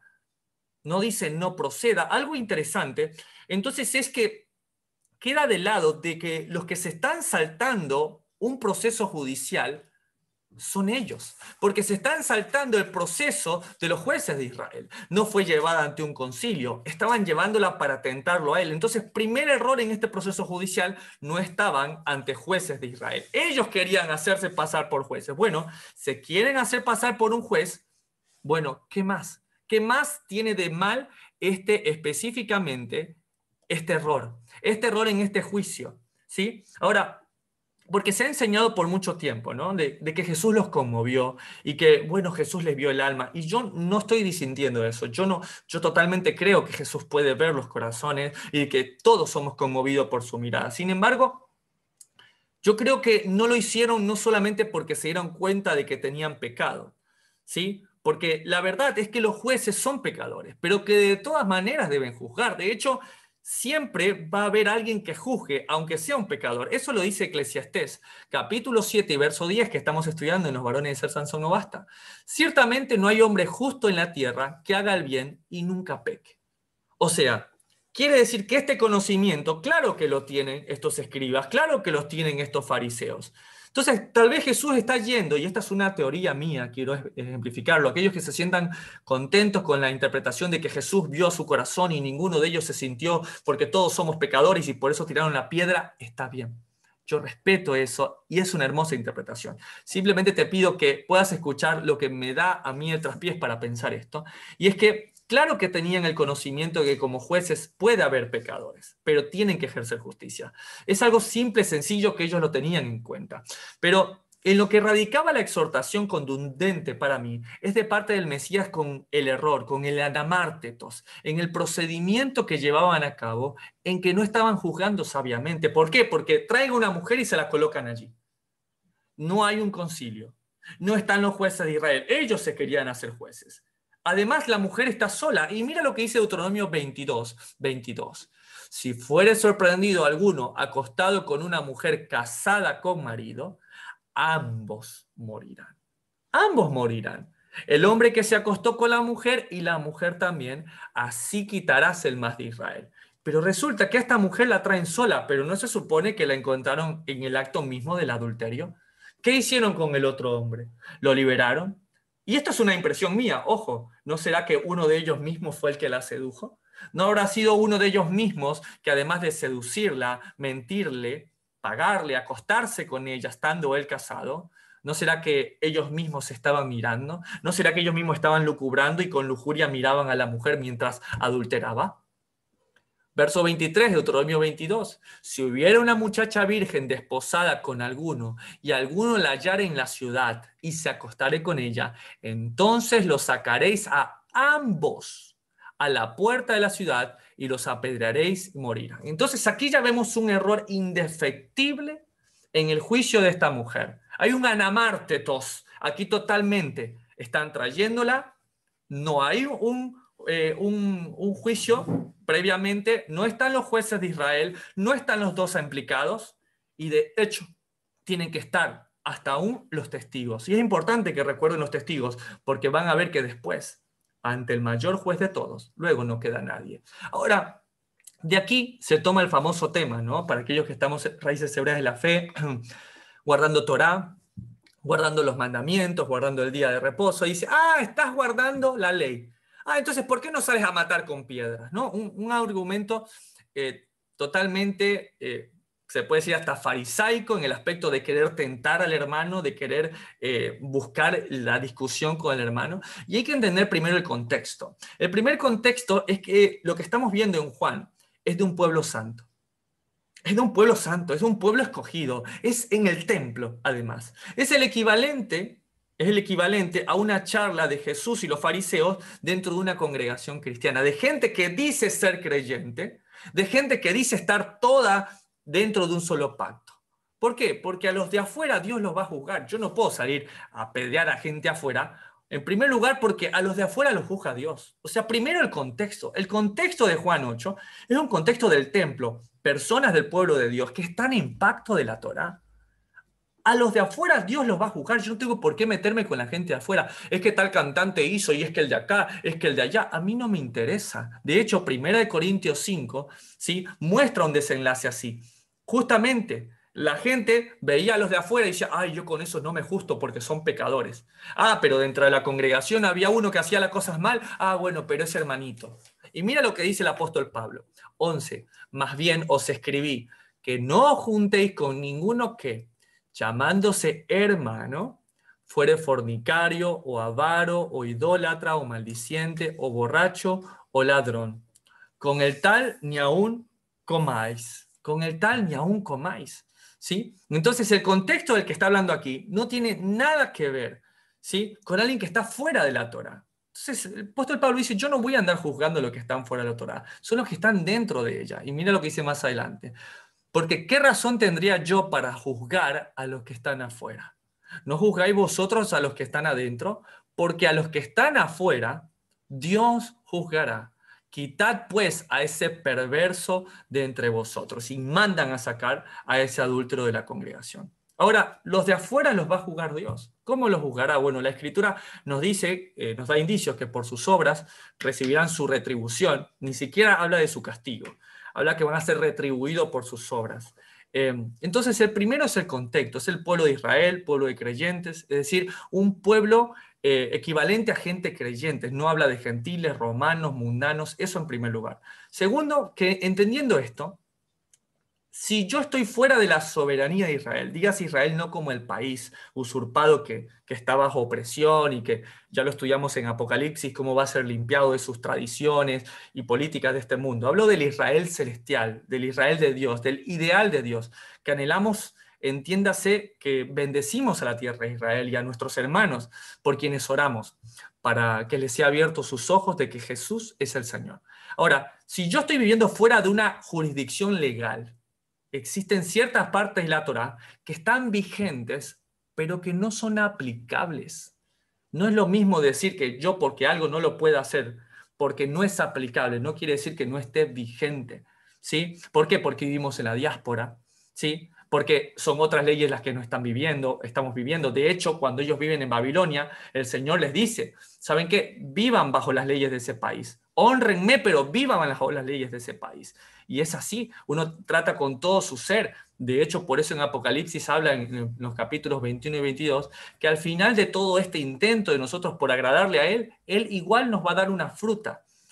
Un fruto precioso, dice que es el árbol que proviene del árbol de la vida, que nos va a sanar de todas nuestras transgresiones, de todo lo mal que hemos hecho, de todos nuestros intentos fallidos.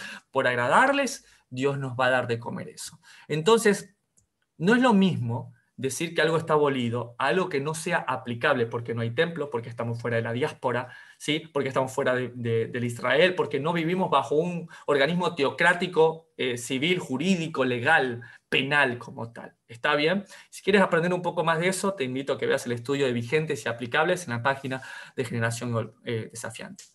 Y es como que nos olvidamos que el mismo Señor misericordioso y amable también es el mismo Señor que en el Nuevo Testamento, mal llamado Nuevo Testamento, ejecutó a Ananías y a Zafira y fueron fulminados por mentir. Y no existe otro antecedente así en la Torá, de que alguien por mentir venga y queden fulminados y quedaron allí. Entonces, sigamos revisando este proceso de adulterio. Ahora, no solo faltó que no trajeron al adúltero con ella, sino que además, miren lo que dice la palabra de Dios en Deuteronomio 17 y verso 5. Entonces sacarás a tus puertas al hombre o a la mujer que hubiere hecho esta mala cosa, sea hombre o mujer, y los apedrearás y así morirán. Por dicho de 2 o 3 testigos morirá el que hubiere de morir. O sea, es todo un proceso. Tú no podías salir a apedrear porque sí. Entonces, los traías ante los jueces. Los jueces decían, a ver, ¿quiénes son las partes? ¿Quiénes son los implicados? ¿Quiénes fueron? Listo. A ver, ¿quiénes son las personas que dicen ser testigos? No morirá por el dicho de un solo testigo. Ahora, aquí encontramos otro error en este juicio. Se fueron retirando, dice la palabra. No hubo nadie al final. O sea, no hubo juicio de quien respaldase el haberla visto. Mucho ruido y pocas nueces, como dirían por mi país. Ahora, aquí entra un punto de inflexión muchas veces. Jesús no está en contra de que se cumpla la ley del Señor en esta lapidación. Jesús está en contra de que esta mujer fue usada para ser tentado en un juicio equivocado, en un procedimiento según lo dicta la Torá, para que él caiga en él. Y eso quiero regalarles el día de hoy. Algo que me ha llegado mucho al corazón. Cuando alguien transgrede la Torá, no solamente si transgrede, hay que pensar por qué transgredió. Hay que pensar cuáles fueron los móviles. ¿Lo hizo por desconocimiento? ¿No lo sabía? ¿Lo había pasado por alto? ¿Pensó que era diferente? Porque también hay que juzgar según eso. Porque a veces pensamos que justicia es darle a todos lo mismo. Y no, justicia es darle a cada uno según se lo merece. Y qué bueno que el Señor va a juzgar. Porque el Señor va a juzgar a aquellos que tal vez no les llegó esta palabra, a aquellos que no lo entendieron, a aquellos que lo transgredieron por alguna otra manera, pero en su corazón tenían un deseo. ¿Qué tal si al final, como a Dimas, se le es revelado y dice, Señor, quiero estar contigo en tu reino? Así que, entonces, muchos me podrían decir, Lincoln, entonces estás diciendo que se puede apedrear a un hermano que adultera con otra mujer. Y la pregunta sería, ¿es realmente hermano esa persona? O sea, ¿es realmente hermano alguien que conociendo la verdad de la Escritura, conociendo la palabra de Dios, sale a matar? ¿Es hermano alguien que conociendo la verdad de la Escritura, habitando Ruach HaKodesh en él, hace este clase de males? Y ahí sí te diría, como dijo el apóstol Pablo, saquen a ese pecador de la congregación. ¿Por qué? Porque es peor que se quede. Porque piensa que, bueno, pero me toleran. Y no significa que cuando esa persona se te acerque nuevamente, y diga, estoy arrepentido, no le recibas. Significa que yo no puedo ni con el tal comer. ¿Por qué? Porque quiero comer y me sigue contando de sus aventuras y de su vida. Claro que no. Y eso es algo que yo quiero darle muchas gracias públicamente a mi esposa. Si hay alguien que realmente, constantemente me lleva a ese aspecto de santidad, de guardar aún de mis amistades, es mi esposa. Al ser médico, al estar en un hospital nacional de derivaciones, uno está guiado con tantas personas. Y bendecimos a los compañeros de trabajo, a las personas con las que estamos. Pero cuidado. Cuidado cuando encontramos a alguien que conoce la palabra de Dios, que obra mal y a pesar de saber que está mal, esa persona sigue transgrediendo. El tal no es hermano. Con el tal ni siquiera aún comas. Aquel que llamándose hermano lo hace. No con el mundo, no con aquellos que tienen sed de escuchar la palabra de Dios.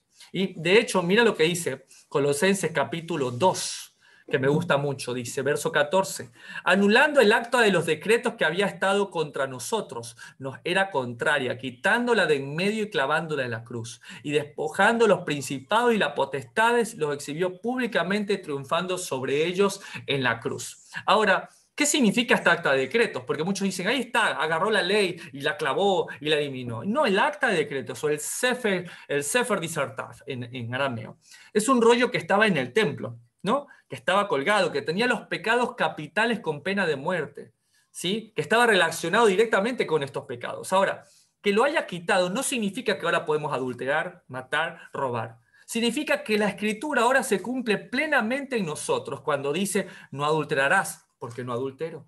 No matarás, porque no mato. No hurtarás, porque no lo hago. Entonces, no andamos buscando quién apedrear, porque la obra verdadera del Ruach ya está. Ya está. ¿Cuál es la obra verdadera del Ruach, del Espíritu de Dios? Que no hay hermanos adúlteros, que no hay hermana adúltera, que no hay hermano que robe, que no hay hermano que mate. Esa es la obra genuina del Espíritu Santo. Ahora, si eso llegase a existir dentro de la congregación, es sencillo. No hay obra del Señor allí. Punto. No es que el hermanito tal adulteró con la hermanita tal. No es un hermano. No es un hermano en la fe. No es una hermana en la fe. Saquen a los tales de la congregación y salvarán a Israel, dice la palabra. Ahora, si hay arrepentimiento, claro que sí. ¿Es difícil restaurar en ese aspecto? Claro que sí, pero es posible totalmente. De hecho, el mismo Mesías lo concibió como una probable causal de divorcio. Aunque él cuando tocó elegir no se divorció, sino que fue por la adúltera. Y para terminar, mira como dice Juan 8, verso 8. E inclinándose de nuevo hacia el suelo, siguió escribiendo en tierra. Pero ellos, al oír esto, acusados por su conciencia, salían uno a uno, comenzando de los más viejos hasta los postreros, y quedó solo Jesús y la mujer que estaba en medio. Ahora, muchos me dijeron la otra vez, ¿y qué escribió en la tierra? ¿Qué fue lo que escribió Jesús? Ahora, a mí me gusta mucho imaginar. Mi esposa sabe que yo tengo un problema con la imaginación. A mí me cuentan algo y mi mente empieza a volar. Yo no estuve allí. No sé más que lo que la escritura me da. Pero el estar ahí me hace pensar y me hace como imaginarme estar en varios lados. Ya he estado ahí como una mujer que fue encontrada en el acto mismo de adulterio. También he estado como aquel que critica. Pero yo creo que el mejor lugar es ser como Jesús y perdonar el adulterio. Ese es el lugar que realmente habla cuando eres igual a Él. Pero el punto es que me imagino cada lugar que estará ahí. Y si Jesús estaba escribiendo y si ellos se acercaron, lo que escribió Jesús los impactó. Porque al acercarse dice que, wow, siguió escribiendo y fueron acusados. Algo vieron en lo que él escribió. Ahora, es solamente una suposición, no quiero que anden diciendo, y ya Lincoln dice que lo que vio, lo que está escrito, no. Es una suposición mía. Ya cuando estemos en la presencia del Señor, por favor, Señor, dinos, ¿qué fue lo que escribiste ahí? ¿Qué fue lo que hiciste? Es una suposición mía. Lo que yo creo es simplemente la palabra de Dios. ¿Qué es la palabra de Dios para mí? La constante referencia. Pensemos, a ver, ¿en qué parte de la Biblia vemos a alguien escribiendo en tierra con su dedo? ¿En qué parte de la Biblia vemos un dedo escribiendo un mensaje? ¿En qué parte de la Biblia vemos el dedo de la mano de Dios, de la palabra hecha carne, escribiendo? Sí, en el Sinaí. Esa es mi esposa. En el Sinaí, gracias mi amor, en el Sinaí, en ese momento vemos a la palabra de Dios, a la imagen visible del Dios invisible, al primogénito de toda creación, con su dedo escribiendo, no adulterarás, con su dedo. Y ahora nuevamente es mi presunción. Él pudo haber estado escribiendo los mandamientos. O tal vez él estuvo escribiendo, y es solamente mi fábula, de Barín 22:22, diciendo, necesitan a los dos para juzgarla. Y ahí encontraron su anamárteto, su error en el juicio, porque no estaban juzgando justamente, sino que lo estaban tentando. No trajeron al adúltero, tal vez pudo haber escrito. También presumiblemente uno de ellos, como les dije, se prestó para aquel acto vil, por eso tal vez huyó y se fue. Realmente la escritura no lo dice, pero yo creo que pudo haber sido la escritura, pudo haber sido la ley. ¿Por qué? Porque la palabra de Dios dice que ¿para qué fue escrita la ley? Para que toda boca se cierre y todos sepan el juicio de Dios. ¿Sí? Por eso es importante la ley. La ley y la gracia no son contrarias. Si yo conozco la ley, más amo la gracia porque sé en qué fallé. Y finalmente quiero decirles una apreciación personal mía. ¿Sí? Que tal vez lo que escribió fue, no tengas temor. Tal vez lo que escribió fue, no tengas temor, no tengas miedo. Tal vez en ese momento él escribió algo así. Tal vez lo escribió para ella. Pero también hay una referencia interesante en la palabra de Dios que está escrita en el libro de Jeremías capítulo 17.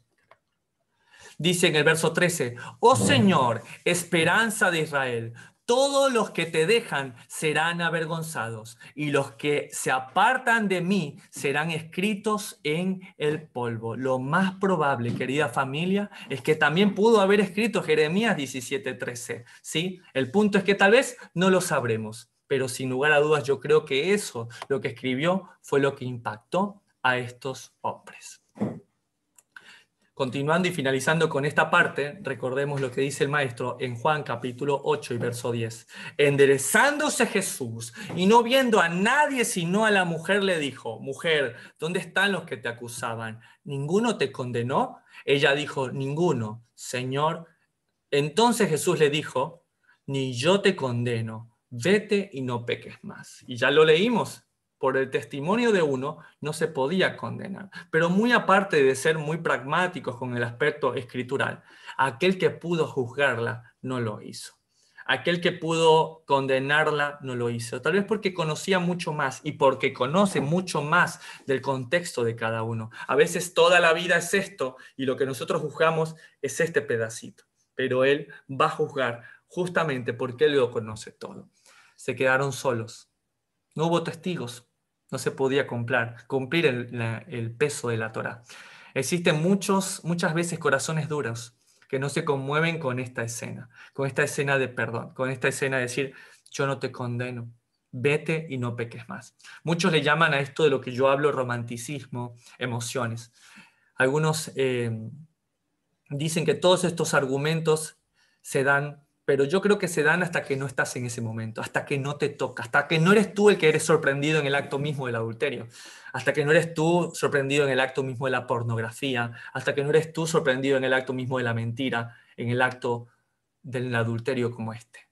Es allí cuando, en vez de ser fulminado, recibes perdón y misericordia. Es allí cuando entiendes que estas palabras cobran sentido. ¿Y por qué cobran sentido? Como les decía, cobran sentido porque a causa de la ley, a causa del peso de la ley, es que finalmente la gracia tiene sentido. ¿Cómo podría decir que recibo gracia y soy agradecido por ella? Porque ni sé de lo que fui librado.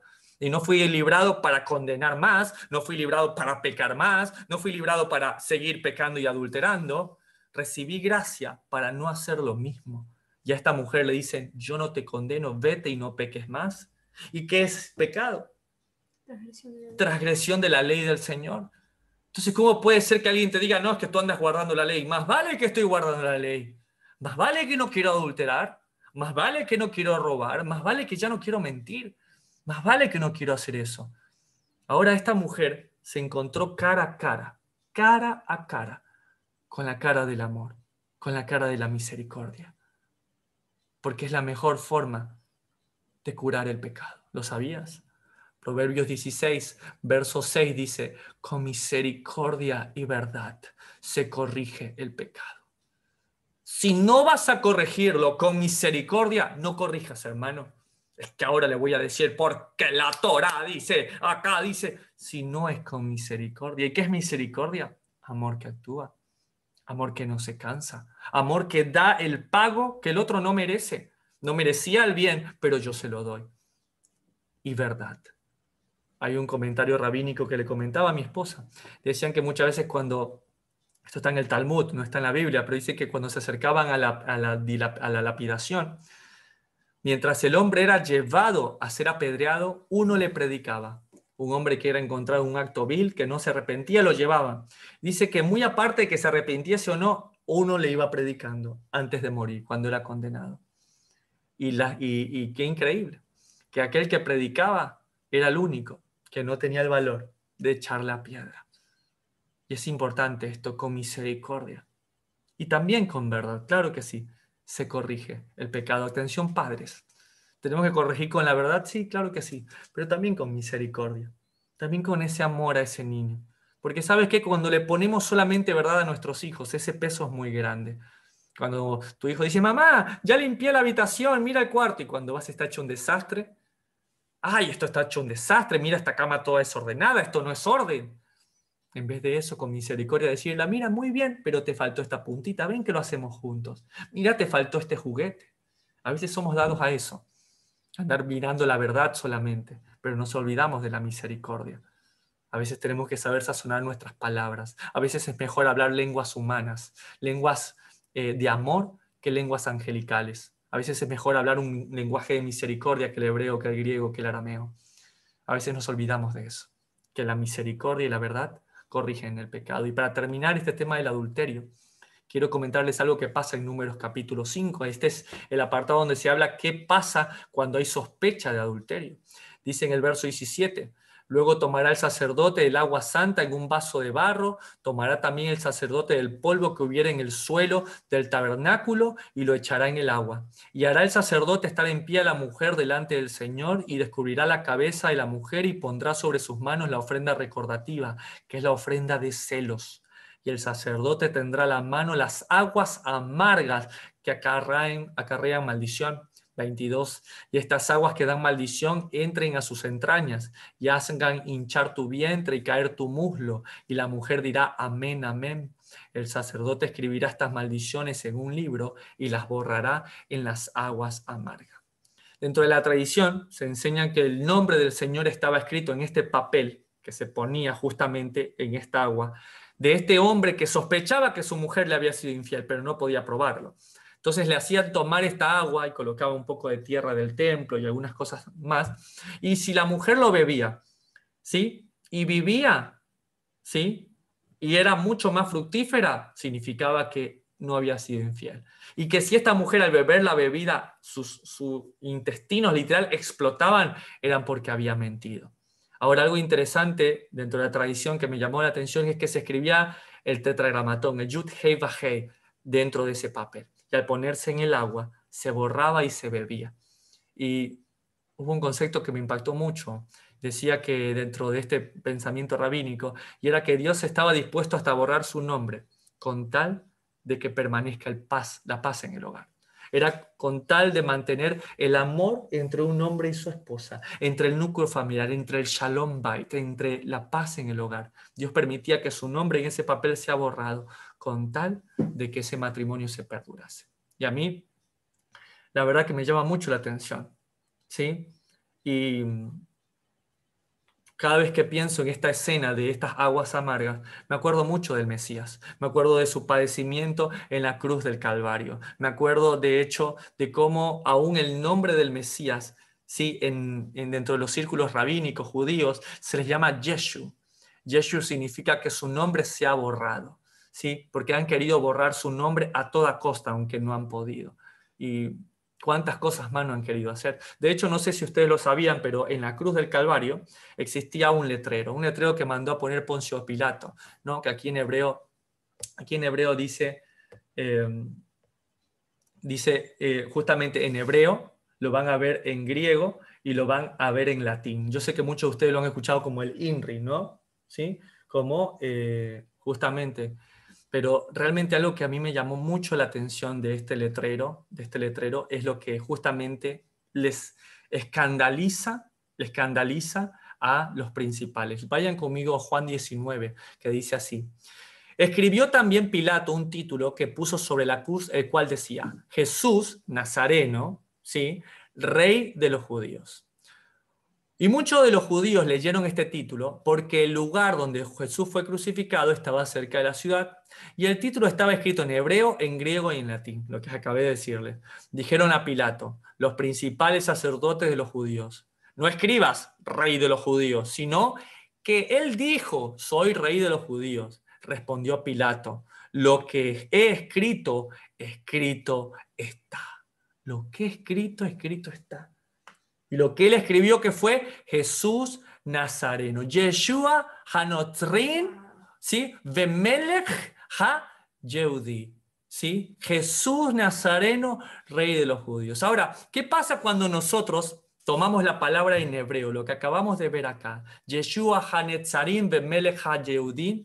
Yo, si entiendo el pensamiento de un judío de la época, y voy entendiendo siempre por gematría y por toda la significancia de las palabras y del orden, yo tengo que ver esto. Tengo que ver que lo que estaba viendo en la cruz del Calvario, un judío estaba viendo que decía Yud de Yeshua, una Hei de Hanetzrim, una V de Bemelech y una Hei de Ha-Yehudim. Lo que él estaba viendo era Yud, Hei, Va, Hei. Ahí en la cruz estaba, ¿sí?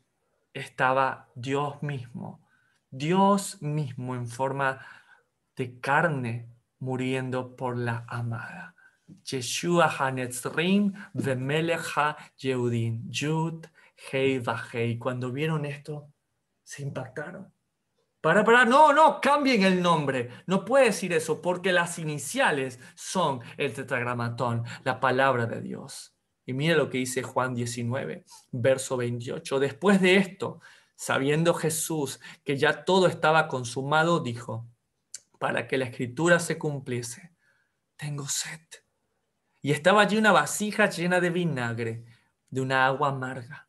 Entonces ellos empaparon en esta agua amarga, en vinagre, una esponja, y poniéndola en un hisopo se la acercaron a la boca. Cuando Jesús hubo tomado el vinagre, dijo, consumado es. Y habiendo inclinado la cabeza, entregó el espíritu. ¡Wow! Mira, en este momento el sumo sacerdote puede darle de beber el agua amarga a la adúltera que somos nosotros. Pero él sabe que vamos a morir porque lo somos. Así que hace él. Él mismo se toma el agua amarga. ¿Y qué le pasa a Jesús, doctora López? Literal, su corazón explota, literal, existe un infarto, una ruptura del miocardio y literal sus entrañas explotan, como lo dice el libro de Números. Ahora, algo que me impacta es que no solamente él es el sacerdote que lleva a cabo, no solamente él es la adúltera que bebe el vaso, sino que el nombre que es borrado en aquel papel de aquella bebida es su nombre, aún entre los judíos. Yeshua, su nombre será borrado. Aún la forma en cómo nuestros hermanos judíos llaman a Yeshua es una forma profética de aquel que da la vida por la adúltera. Es tremendo, la verdad que a mí me impactó, es literal las aguas amargas respecto a esto. Ahora, si tú crees que esto fue impactante, con esto cerramos. Y es que el grito del Señor antes de ir es, consumado es. Y esa palabra consumado es. Mira que estamos hablando de la adúltera, de perdonarla. Estamos hablando de Yeshua, que de literal la palabra Yeshua, en su raíz, viene la palabra Oshiach. Y Oshiach significa salvación. Y Oshiach viene del nombre Oseas. ¿De qué adúltera nosotros podemos acordarnos siempre? De la cual Oseas dio su vida, dio todo lo que tenía. De Gomer. De aquella mujer que se fue y que merecía ser juzgada, pero que fue y la compró. Y así mismo viene Jesús, Yeshua, ya Oshiach, y la compra, toma su lugar. ¿Por qué crees que esto tiene remembrancia? Porque la palabra consumado es. La última palabra que nuestro Mesías grita en la cruz, literal, es gamarti, gamar. Y gamar significa terminar. Y adivina, la palabra gamar del Strong H1584 es la raíz de la palabra gomer. Quiere decir que lo que gritó el Mesías en la cruz fue, Gomer, vuelve a casa. Yo soy tu Oseas, yo soy el espíritu de la profecía. Yo con mi vida he de cumplir cada una de estas profecías. Así como Oseas da su vida por Gomer, yo estoy dando mi vida por ti. Y ahí tenemos al Mesías de Israel dando su vida por nosotros, por esa Gomer que se fue. Ahora, Él está dando todo por nosotros. ¿No acaso nosotros no deberíamos perdonar al otro? Siempre hemos dicho, Señor, yo quiero ser como tú. Ya hemos hablado fuertemente y hemos hecho no pasar por bajo el hecho del adulterio, aún del deseo de los ojos. Pero también hay otra parte. También hay el hecho del perdón. También hay el hecho de ser iguales a Él. Perdonar aún a la adúltera. Aún perdonar al adúltero. Claro, aquel que se arrepiente. Yo sé que es muy difícil lo que digo.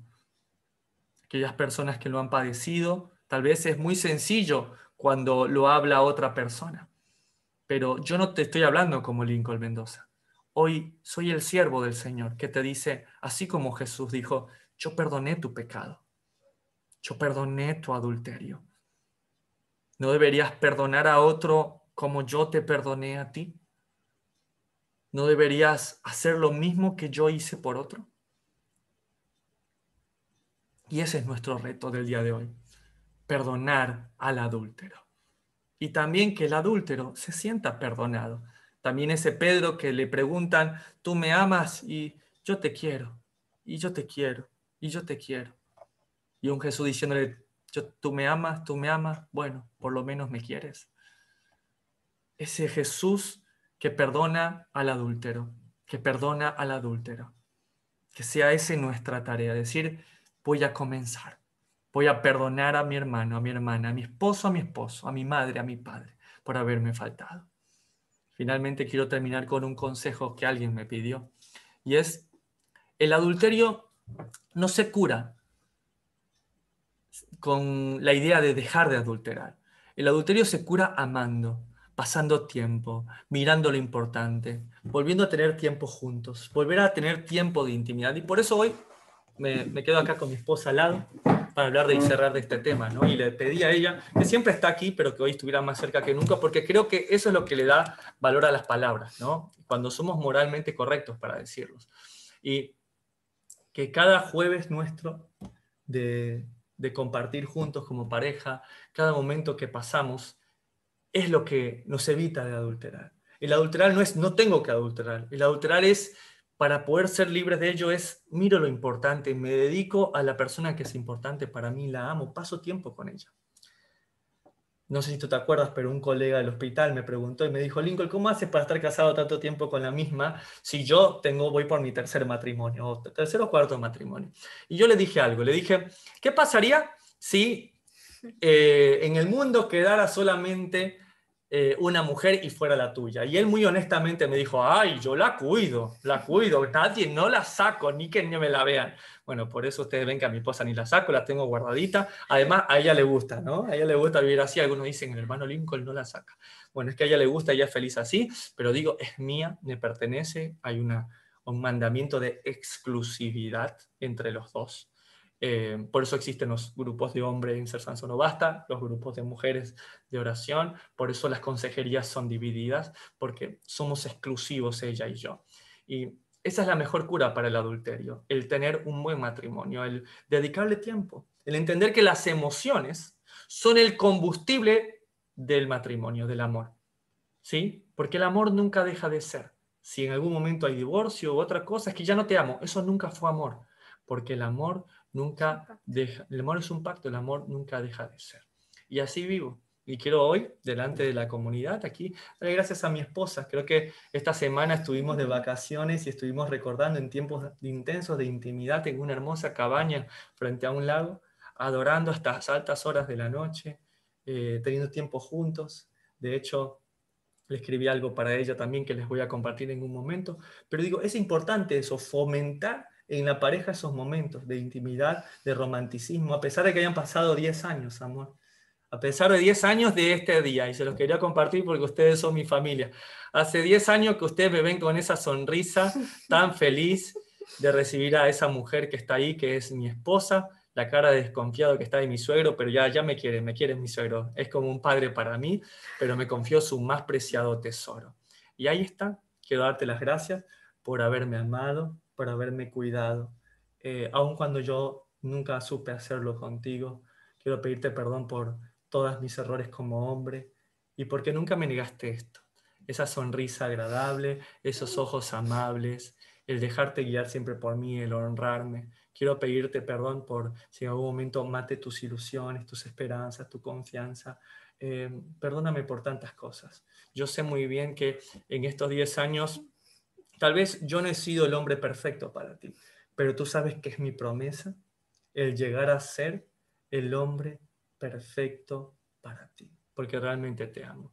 Y realmente eres una bendición para mí, y yo creo que esto es la palabra de Dios, ¿sí? Los mandamientos hecho carne, cuando la gente pueda ver en los matrimonios y en las vidas de las personas realmente lo importante. Y bueno, familia, hoy quería que ustedes fueran parte de este momento, en el cual estoy agradeciéndole a mi esposa.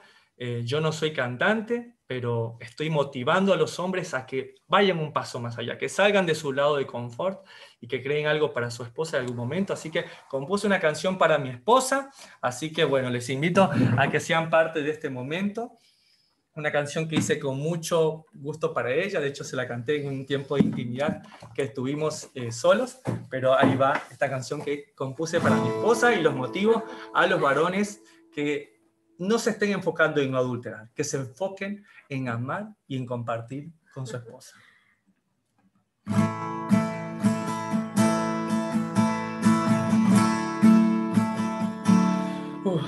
Una hermosa flor eres tú. Cuando ríes me das luz. Una hermosa flor eres tú. Maru. Cuando me miras todo cambia. Cuando me abrazas me siento en mi hogar. Cuando me miras todo cambia, mi Maru. Maru, oh mi Maru. Maru, mi Maru. Ella se queda cuando otros se van, toma mi mano y me deja soñar. Ella me corrige mientras me ama, Maru. Maru, oh mi Maru.